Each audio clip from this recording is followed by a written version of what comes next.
ओम शांति। आज 25 जनवरी 2023। आज की शेरवाणी की मुख्य पंक्तियाँ हैं। मीठे बच्चे, बाप को याद करने की खूब मेहनत करो, क्योंकि तुम्हें सच्चा सोना बनना है।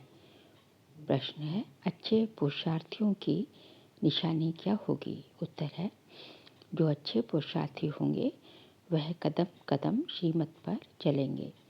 सदा श्रीमत पर चलने वाले ही ऊंच पद पाते हैं। बाबा बच्चों को सदा श्रीमत पर चलने के लिए क्यों कहता? क्योंकि वही एक सच्चा माशूक है, बाकी सब उनके आशिक हैं। ओम शांति। ओम शांति का अर्थ तो नए व पुराने बच्चों ने समझा है। तुम बच्चे जान गए हो कि हम सभी आत्माएं परमात्मा की संतान हैं। परमात्मा है ऊंचे से ऊंचे और बहुत प्यारे से प्यारा माशूक सभी का। बच्चों को ज्ञान और भक्ति का राज तो समझाया है। ज्ञान माना दिन, सतयुग त्रेता, भक्ति माना रात, द्वापर और कलयुग। भारत की ही बात है और धर्मों से तुम्हारा ज़्यादा कनेक्शन नहीं है। 84 जन्म भी तुम ही भोगते हो। पहले भी तुम भारतवासी आए हो। 84 जन्मों का चक्र तुम भारतवासियों के लिए है। ऐसे कोई नहीं कहेंगे इस्लामी बौद्धी आदि 84 जन्म लेते हैं। नहीं, भारतवासी ही लेते हैं। भारत ही अविनाशी खंड है।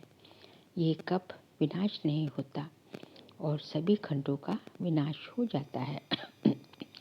भारत ही सबसे ऊंचते ऊंच है, अविनाशी है। भारत खंड ही स्वर्ग बनता है और कोई खंड स्वर्ग नहीं बनता। बच्चों को समझाया गया है, नई दुनिया सतयुग में भारत ही होता है। भारत ही स्वर्ग कहलाता है। वही फिर 84 जन्म लेते हैं, आखिरी नरकवासी बनते हैं। फिर वही भारतवासी स्वर्गवासी बनेंगे। इस समय सभी नरकवासी हैं। फिर और सब खंड विनाश होंगे, बाकी भारत ही रहेगा। भारत खंड की महिमा अपरंपार है। वैसे परम पिता परमात्मा की महिमा और गीता की महिमा भी अपरंपार है, परंतु सच्ची गीता की। अभी बाप तुमको राजयोग सिखलाते हैं। ये गीता का पुरुषोत्तम संगम युग है। भारत ही फिर पुरुषोत्तम बनने का है। अभी वह आदि सनातन देवी देवता धर्म नहीं है, राज्य भी नहीं है, तो वो युग भी नहीं है। बाबा ने समझाया है, ये भूल भी ड्रामा में है। गीता पर फिर श्री कृष्ण का नाम रखेंगे। जब भक्ति मार्ग शुरू होगा तो पहले गीता ही होगी। अभी यह गीता आदि सब शास्त्र खत्म हो जाने हैं, बाकी सिर्फ देवी देवता धर्म ही रहेगा। ऐसे नहीं कि उनके साथ गीता भागवत आदि भी रहेंगे। नहीं, प्रारब्ध मिल गई, सदगति हो गई तो फिर कोई शास्त्र आदि की दरकार नहीं। सतयुग में कोई भी गुरु शास्त्र आदि नहीं होते। इस समय तो अनेक गुरु हैं, भक्ति सिखलाने वाले। सदगति देने वाला तो एक ही रूहानी बाप है, जिसकी अपरंपार महिमा है। उसे ही वर्ल्ड ऑलमाइटी अथॉरिटी कहा जाता है। भारतवासी बहुत करके ये भूल करते हैं, जो कहते हैं वह अंतर्यामी है, सबके अंतर को जानता है। बाबा कहते हैं, बच्चे, मैं कोई के अंदर को नहीं जानता हूँ। मेरा तो काम ही है पतितों को पावन बनाना, बाकी मैं अंतर्यामी नहीं हूँ। ये भक्ति मार्ग की उल्टी महिमा है। मुझे बुलाते ही हैं पतित दुनिया में और मैं एक ही बार आता हूँ, जबकि पुरानी दुनिया को नया बनाता हूँ। मनुष्य को ये पता ही नहीं कि ये जो दुनिया है वह नई से पुरानी और पुरानी से नई कब बनती है। हर चीज़ सतो रजो तमो में जरूर आती है। मनुष्य भी एक जैसे होते हैं। बालक पहले सतो प्रधान है, फिर युवा वृद्ध होता है, अर्थात रजो तमो में आता है। बूढ़ा शरीर होता है, वह छोड़ जाकर बच्चे बनते हैं। दुनिया भी नई सो पुरानी होती है। बच्चे जानते हैं नई दुनिया में भारत कितना ऊंच था। भारत की महिमा अपरंपार है। इतना धनवान, सुखी, पवित्र और कोई खंड है नहीं। अब सतो प्रधान दुनिया स्थापन हो रही है। त्रिमूर्ति में भी ब्रह्मा, विष्णु, शंकर दिखाया है। उसका अर्थ कोई समझते नहीं। वास्तव में कहना चाहिए त्रिमूर्ति शिव, न कि ब्रह्मा। ब्रह्मा, विष्णु, शंकर को क्रिएट किसने किया? ऊंचे ते ऊंच शिव बाबा है। कहते हैं ब्रह्मा देवताय नमः, विष्णु देवताय नमः, शंकर देवताय नमः, शिव परमात्माय नमः। तो वे ऊंच हुआ ना, वह है रचिता। गाथे भी हैं परमपिता परमात्मा ब्रह्मा द्वारा ब्राह्मणों की स्थापना करते हैं। फिर परमात्मा बाप द्वारा वर्षा भी मिलता है। फिर खुद बैठ ब्राह्मणों को पढ़ाते हैं, क्योंकि वह बाप भी है, सुप्रीम टीचर भी है। वर्ल्ड की हिस्ट्री, ज्योग्राफी कैसे चक्र लगाती है, वह बैठ समझाते हैं। वही नॉलेजफुल है, बाकी ऐसे नहीं कि वह जानी जाननहार है। ये भी भूल है। भक्ति मार्ग में कोई बायोग्राफी, ऑक्यूपेशन को नहीं जानते, तो ये जैसे गुड़ियों की पूजा हो जाती है। कलकत्ते में गुड़ियों की पूजा कितनी होती है। फिर उनकी पूजा कर खिला पिला कर समुद्र में डुबो देते हैं। शिव बाबा मोस्ट बिलवेड है। बाबा कहते हैं मेरा भी मिट्टी का लिंग बनाकर पूजा आदि कर फिर तोड़ फोड़ देते हैं। सवेरे बनाते शाम को तोड़ देते हैं। ये सब है भक्ति मार्ग, अंधश्रद्धा की पूजा। मनुष्य गाते भी हैं आपे ही पूजे आपे ही पुजारी। बाबा कहते हैं मैं तो सदैव पूज्य हूँ। मैं तो आकर सिर्फ पतितों को पावन बनाता हूँ। 21 जन्मों के लिए राज्य भाग्य देता हूँ। भक्ति में भी अल्पकाल का सुख, जिसको सन्यासी का विष्टा समान सुख कहते हैं। सन्यासी घर बार छोड़ देते हैं, वह है हठ का सन्यास। हठ योगी है ना, भगवान को तो जानते ही नहीं। ब्रह्मा को याद करते, ब्रह्मा तो भगवान नहीं। भगवान तो एक ही निराकार शिव है, जो सर्व आत्माओं का पिता है। ब्रह्म है हम आत्माओं के रहने का स्थान। वह ब्रह्मांड स्वीट होम है। वहाँ से हम आत्माएं यहाँ पाठ बजाने आती हैं। आत्मा कहती है हम एक शरीर छोड़ दूसरा शरीर लेते हैं। 84 जन्म भी भारतवासियों के हैं, जिन्होंने बहुत भक्ति की, वही फिर ज्ञान भी ज़्यादा उठाएंगे। बाबा कहते हैं बच्चे गृहस्थ व्यवहार में भल रहो, परंतु श्रीमत पर चलो। तुम सब आत्माएं आशिक हो, एक परमात्मा माशूक है। द्वापर से लेकर तुम याद करते आए हो, दुख में आत्मा बाप को याद करती है। ये है ही दुख धाम। आत्माएं असली शांति धाम की निवासी हैं। पीछे आई सुख धाम में। फिर हमने 84 जन्म लिए। हम सो हम का अर्थ भी समझाया है। वह कह देते आत्मा सो परमात्मा, परमात्मा सो आत्मा। अब बाबा समझाते हैं आत्मा सो परमात्मा कैसे हो सकता। परमात्मा तो एक है, उनके सब बच्चे हैं। साधु संत आदि भी हम सो का अर्थ रॉन्ग करते हैं। अब बाबा समझाते हैं हम सो का अर्थ ही है हम आत्मा सतयुग में सो देवी देवता थे। फिर हम सो क्षत्रिय, हम सो वैश्य, हम सो शूद्र बने। अब फिर हम सो ब्राह्मण बने हैं। हम सो देवता बनने के लिए। ये है यथार्थ अर्थ। वह है बिल्कुल रॉन्ग। पापा कहते हैं मनुष्य रावण की मत पर चल कितने झूठ हो गए हैं। इसलिए कहावत है झूठी माया झूठी काया झूठा सब संसार।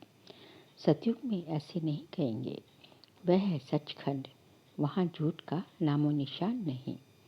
यहाँ फिर सब सच का नाम नहीं, फिर भी आटे में नमक कहा जाता है। सतयुग में है देवी गुण वाले मनुष्य, उन्हों का है देवी देवता धर्म। पीछे और धर्म हुए हैं तो द्वैत हुआ ना। द्वापर से आसुरी रावण राज्य शुरू हो जाता है। सतयुग में रावण राज्य तो नहीं तो 5 विकार भी नहीं हो सकते। वह है संपूर्ण निर्विकारी दुनिया। राम सीता को 14 कला संपूर्ण कहा जाता है। राम को बाण क्यों दिया है ये भी कोई नहीं जानते। हिंसा की तो बात नहीं। तुम हो गॉडली स्टूडेंट तो फादर भी हुआ। स्टूडेंट है तो वह टीचर हुआ। फिर तुम बच्चों को सद्गति दे स्वर्ग में ले जाते हैं तो सद्गुरु हुआ। बाप टीचर गुरु तीनों ही हो गया। उनके तुम बच्चे बने हो तो तुमको कितनी खुशी होनी चाहिए। तुम बच्चे जानते हो अभी है रावण राज्य। रावण भारत का सबसे बड़ा दुश्मन है। ये नॉलेज भी तुम बच्चों को नॉलेजफुल बाप से मिली है। वह बाप ही ज्ञान का सागर, आनंद का सागर है। ज्ञान सागर से तुम बादल भर कर फिर जाए वर्षा करते हो। ज्ञान गंगाएं तुम हो, तुम्हारी ही महिमा है। बाकी पानी की गंगा में स्नान करने से पावन तो कोई बनता ही नहीं। मैले गंदे पानी में स्नान करने से भी समझते हैं हम पावन बन जाएंगे। झरने के पानी को भी बहुत महत्व देते हैं। ये सब है भक्ति मार्ग। सतयुग त्रेता में भक्ति होती नहीं। वह है संपूर्ण निर्विकारी दुनिया। बाबा कहते हैं बच्चे मैं तुमको अभी पावन बनाने आया हूँ। ये एक जन्म मुझे याद करो और पावन बनो तो तुम सतोप्रधान बन जाओगे। मैं ही पतित पावन हूँ। जितना हो सके याद की यात्रा को बढ़ाओ। मुख से शिव बाबा कहना नहीं है। जैसे आशिक माशूक को याद करता है, एक बार देखा बस बुद्धि में उनकी याद रहेगी। भक्ति में जो जिसको याद करते, जिसकी पूजा करते हैं, उनका साक्षात्कार हो जाता है। परंतु वह सब है अल्पकाल के लिए। भक्ति से नीचे ही उतरते आए हैं। अब तो मौत सामने खड़ा है। हाय हाय के बाद ही जय जयकार होनी है। भारत में ही रक्त की नदियाँ बहनी हैं। अब सब तमोप्रधान बन गए हैं। फिर सबको सतोप्रधान बनना है। परंतु बनेंगे वही जो कल पहले देवता बने होंगे। वही आकर बाप से पूरा वर्षा लेंगे। अगर भक्ति कम की होगी तो ज्ञान भी पूरा नहीं उठाएंगे। फिर प्रजा में नंबरवार पद पाएंगे। अच्छे पुरुषार्थी कदम कदम श्रीमत पर चल अच्छा पद पाएंगे। मैनर्स भी अच्छे चाहिए। देवी गुण भी धारण करने हैं। वह फिर 21 जन्म चलेंगे। अब है सबके आसुरी गुण क्योंकि पतित दुनिया है ना। तुम बच्चों को वर्ल्ड की हिस्ट्री ज्योग्राफी भी समझाई गई है। इस समय बाबा कहते हैं बच्चे याद की बहुत मेहनत करो तो तुम सच्चा सोना बन जाएंगे। सतयुग है गोल्डन एज, सच्चा सोना। फिर त्रेता में चांदी की एलॉय पड़ती है तो कलाएं कम होती जाती हैं। अब तो कोई कला है ही नहीं। जब ऐसी हालत हो जाती है तब भगवान को आना पड़ता है। ये भी ड्रामा में नूंद है। तुम एक्टर्स हो ना, तुम जानते हो हम यहाँ पाठ बजाने आए हैं। पाठधारी अगर ड्रामा के आदि मध्य अंत को ना जाने तो उनको बेसमझ कहा जाता है। बेहद का बाप कहते हैं सभी कितना बेसमझ बन गए हैं। अब मैं तुमको समझदार हीरे जैसा बनाता हूँ। फिर रावण आकर कौड़ी जैसा बेसमझ बनाते हैं। अब इस पुरानी दुनिया का विनाश होना है। सबको मच्छरों सदृश ले जाता हूँ।